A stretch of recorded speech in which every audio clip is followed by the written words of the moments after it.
Good morning students.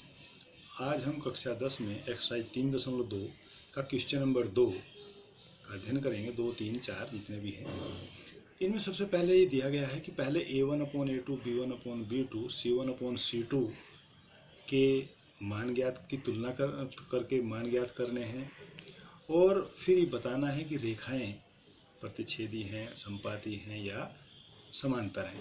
तो सबसे पहले ये समीकरण हमारे पास ये दो समीकरण है, समीकरण 1 और समीकरण 2। तो समीकरण 1 व समीकरण 2 की तुलना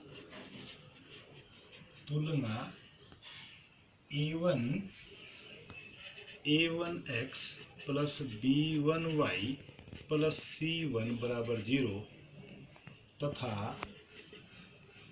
की तुलना क्रमशः कर लेंगे। यहाँ पर क्रमशः से पहले की तुलना पहले से तथा a2x plus b2y plus c2 बराबर 0 से करने पर तुलना कर दी। तो ये पहले a1 x का गुणांक a1, तो a1 is equal to 5, b1 is equal to -4 और c1 इजिकल टू 8। ऐसे ही a2 इजिकल टू दूसरे से क्रमशः दूसरे से करेंगे। a2 इजिकल टू 7 और b2 इजिकल टू 6 और c2 इजिकल टू -9। अब हम देखते हैं कि a1/a2 5/7 और b1/b2 -4/6। तो हमने सबसे पहले इन्हीं का देखा। ये a1/a2 बराबर नहीं है b1/b2 के। जब a1/a2 तो रेखाएं भी प्रतिच्छेदी रेखाएं होंगी, इसलिए प्रतिच्छेदी रेखाएं हैं। इनका अगर हम ज्यामितीय निरूपण करेंगे, लेखाचित्र बनाएंगे, तो इनकी जो रेखाएं आएंगी एक दूसरे को ऐसे प्रतिच्छेद करने वाली आएंगी, यानी किसी बिंदु पर ये प्रतिच्छेद करती है। ये प्रतिच्छेद बिंदु है, तो ये प्रतिच्छेदी रेखाएं हैं, प्रतिच्छेदी रेखा। इसी प्रकार अगला भी ऐसी तुलना करेंगे और देखेंगे यदि a1/a2 बराबर b1/b2 बराबर c1/c2 आता है तो रेखाएं संपाती होंगी। संपाती का मतलब है संपाती रेखाएं हैं, यानी एक दूसरे के ऊपर इसी के अंदर दूसरी रेखा भी जुड़ी है। यही रेखा इसकी लाइन पर जो रेखा चल रही है उसी पर दूसरी रेखा भी उसी पर है। तो इस प्रकार यदि a1/a2 बराबर b1/b2 आ जाए और c1/c2 बराबर नहीं है तो रेखाएं समांतर होती हैं, यानी इनका तो एक हल है। जो प्रतिच्छेदी रेखाएं हैं एक हल है इनका, तो एक अद्वितीय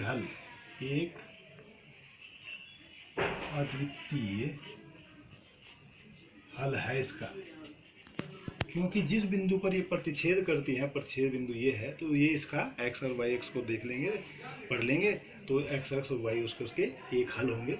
लेकिन ऐसी रेखाओं के ये इनफाइनाइट हल है, अनंत अपरिमित रूप से अनेक हल हैं। ये अनेक हल हैं, इसके अनेक हल हैं। चूंकि ये जो रेखाएं हैं, ये रेखाएं कहीं आपस में कुछ समांतर हैं, क्योंकि इनके बीच की समांतर रेखाएं वे रेखाएं होती हैं जिनके बीच की दूरी प्रत्येक जगह समान होती है। इनकी लंबवत दूरी प्रत्येक जगह समान है, तो ये कहीं पर भी जैसे रेल की पटरियां वो कहीं आपस में नहीं मिलती हैं। तो इस प्रकार समांतर रेखाओं इनका कोई हल नहीं होता, कोई हल नहीं है। तो इस आधार पर हम देख लेंगे, पहले तुलना करेंगे। किसी भी समीकरण की तुलना करते हैं, तुलना करने के बाद अगर ऐसा आता है और ऐसा आता है तो उनके हल हैं। अगर ऐसा संबंध आता है a1/a2 बराबर b1/b2 not equal to c1/c2, तो ऐसी रेखाएं समांतर रेखाएं होती है और उनका कोई हल नहीं होता है। तो हम ऐसे तुलना करेंगे। प्रत्येक सवाल में हमने ऐसे क्वेश्चन नंबर 3 में भी ऐसे ही करना है कि वो संगत है कि असंगत है। तो ऐसे में संगत हो जाएगा और वो संगत है, तो इस तरह से हम देख लेंगे, प्रश्नों को हल कर लेंगे। इसी प्रकार अन्य प्रश्नों को हल करने की कोशिश करेंगे और जो भी प्रश्नों में कठिनाई आती है उसमें देखेंगे कि इसमें कौन सी कंडीशन को वो रेखाएं पूरा करती हैं, उसी के आधार पर कोई संगत, कोई रेखा संगत है या असंगत है, उसी के आधार पर आप इसको हल करके ये ज्ञात कर पाएंगे। ऐसे क्वेश्चन नंबर 4 में संगत और असंगत, क्वेश्चन नंबर 3 में भी संगत असंगत, 5 में भी ऐसे ही आप इनको कर लेंगे। Thank you for watching.